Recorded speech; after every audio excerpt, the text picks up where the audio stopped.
Make sure you guys hit the subscribe button if you guys are enjoying the content that we're throwing up. And make sure you guys hit the like button if you enjoy the video. And yeah, let's begin.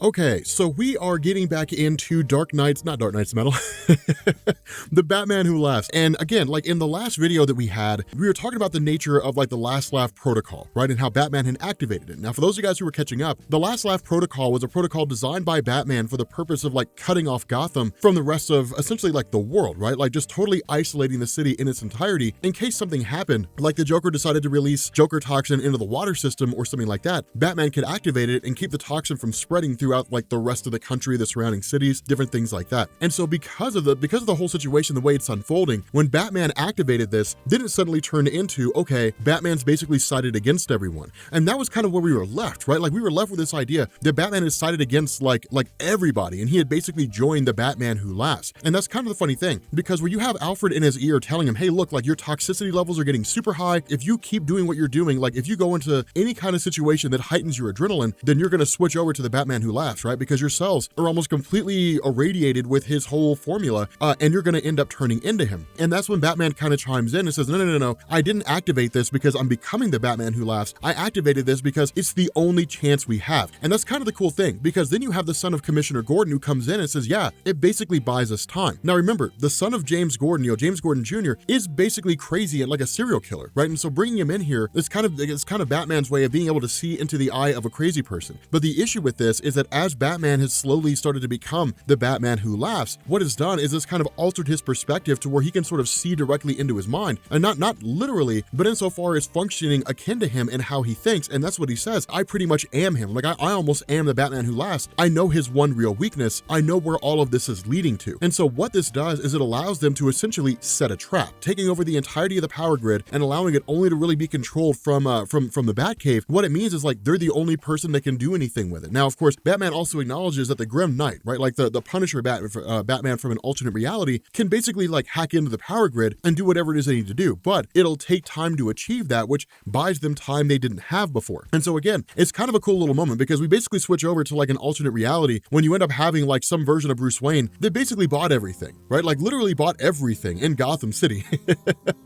Like everything runs under like the funding of Bruce Wayne. So like he privatized the entire, like all the city services, the police, the fire department, the whole 9 yards. And where somebody could do that and use it for nefarious ends, he actually did it for basically a benefit, essentially saying like, so long as my company makes money, you guys will be funded. You're no longer relying on taxpayer dollars, which means taxpayer dollars can actually be used towards things that can truly benefit society, as opposed to just, funding cops and all that kind of good stuff. And so as a result of that, we end up having this alternate reality version of Batman that basically vanishes, right? This alternate reality version of Bruce that just kind of gets whisked away when the Batman Who Laughs goes to take him out. And of course, that's when he really kind of chimes in and says that it's Bruce Wayne who did it. Now, following this is a really, really cool exchange that takes place between Commissioner James Gordon and his son, James Gordon Jr. And Jr. tries to like talk to his father, right? And almost seems to try to make the, pitch this case that when it's all said and done and the smoke clears, that like they should consider setting him free. And the response of Jim is no, because I just don't trust you, because I think you're still crazy. I think you're still insane. Like all indications here are that he still believes his son is a villain, that he'll try to get him the help he needs, and he'll try to make sure they're treated fairly, but it's like he doesn't view him as his own son. He views him as like a criminal he happens to be working with that seems to share the same name as him. And it's one heck of a way for a father to view a son, in a way that's almost kind of like hopeless. It's pretty dark and it's pretty twisted and it's pretty grim. But from there, again, we kind of switch back over to Batman in this fight he has with the Batman Who Laughs. And this is kind of a cool moment, because when Bruce Wayne shows up here, of course, the Batman Who Laughs is hot on his trail and basically says, hey, Bruce is like, I knew you were going to be here. And Batman Who Laughs is like, yeah, I knew you were going to be here too. And you're slowly,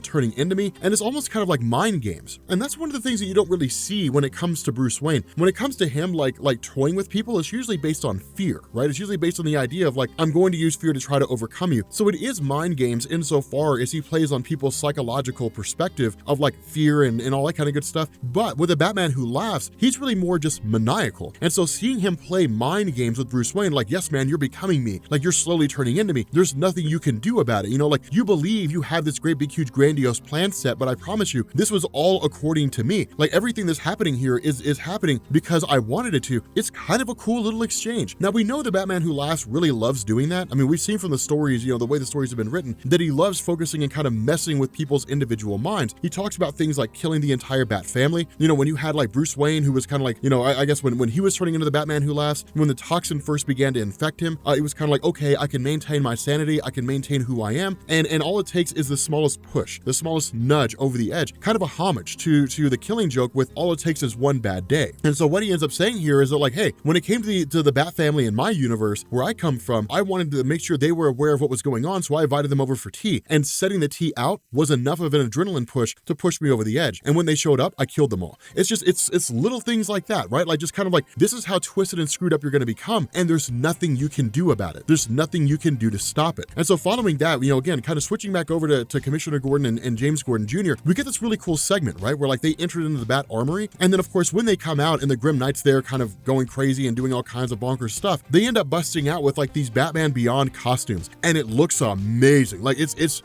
pretty badass. I'm almost inclined to call this like the Batman Who Laughs Beyond, right? Like, because it's so cool to see like these little homages, right? Because when you're Scott Snyder and you're sitting down and you're writing a story about the Batman mythos, it's huge and it's expansive, right? And Batman Beyond is a beloved show for a lot of people, right? They grew up watching that show, they thought it was amazing. And I'm curious, like how much do you guys love Batman Beyond? I'm kind of curious about that because it was after my time, but a lot of you guys really seem to enjoy it. I mean, it is pretty cool. Like it's a pretty cool concept. But again, like them showing up here with the intention of being able to take out the Grim Knight, they actually get dealt with pretty quickly, right? And it seems that they're kind of taken out pretty fast. But it is a cool moment because what you have are these kind of battles going on in two fronts, right? You've got the Grim Knight versus Jim Gordon, because remember, in the Grim Knight's reality, he was defeated by Commissioner Gordon. So he kind of holds a grudge against seemingly anybody who's Commissioner Gordon in any universe, regardless of where it is. And then of course you've got Batman and you've got the Batman Who Laughs. But between the Grim Knight and Jim Gordon, what he does is kind of hit on him and say, hey man, like you're not as great as you think you are. In my reality, you gave up on your son. Like you looked at your son as a person who couldn't be fixed, who was incorrigible. Essentially, everything that you're saying now about your son is all the things that you said in my universe. So yeah, you're as crappy as I think you are. You're nowhere near as great as you believe you are. And it's kind of a cool thing. It's kind of a cool moment because what it does is it puts it into perspective that like Jim Gordon really like kind of,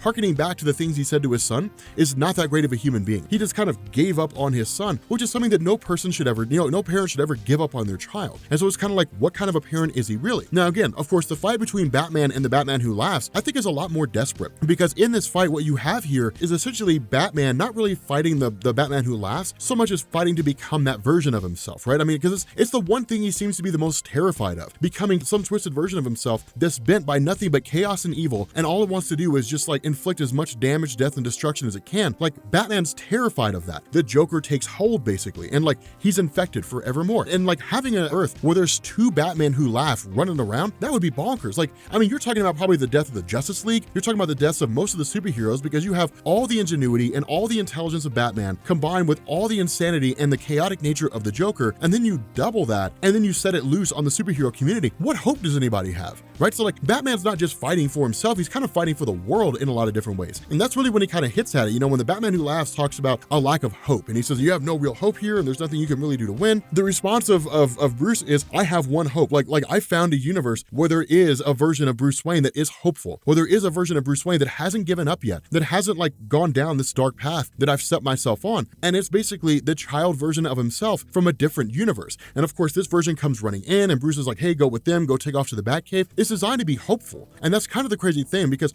what this does is it seems to hit at the idea that Bruce Wayne expects to die, that bringing that version of himself over into the universe will basically lead to him dying, right? That kind of seems to be the case. Now, again, I doubt that's exactly what will happen, but it's almost kind of like Bruce Wayne is expecting that, right? Because it's like, okay, I'm probably going to die in this fight. And if I do, somebody else needs to carry on the Batman mantle. And there's a version of myself out there. I want him to have the life that I never had for myself, right? Like almost kind of like a parent of sorts. And so it's cool to see this little bit of a scenario play out. And so again, with Commissioner Gordon and with the Grim Knight, Commissioner Gordon's basically toppled. He's essentially taken out. It kind of goes back and forth and back and forth. And so in this last little bit of the story where things begin to kind of close out, the Batman Who Laughs ultimately gets the upper hand and like going to attack Bruce Wayne Wayne, he manages to subdue him, grab the serum he has in his possession, and inject it into Bruce Wayne, essentially turning Bruce Wayne into the Batman who laughs. It's one of the coolest things. Like, it's one of the most awesome things ever. And I am hyped for this. So again, a relatively short issue, really more action than anything else, but it's pretty solid. But with that being said, guys, we're gonna bring this video to an end. If you are new here to Comics Explained, make sure you guys hit the sub button to become part of the Rob Corps. If you guys enjoyed this video, make sure you drop a like, and I will catch you all later.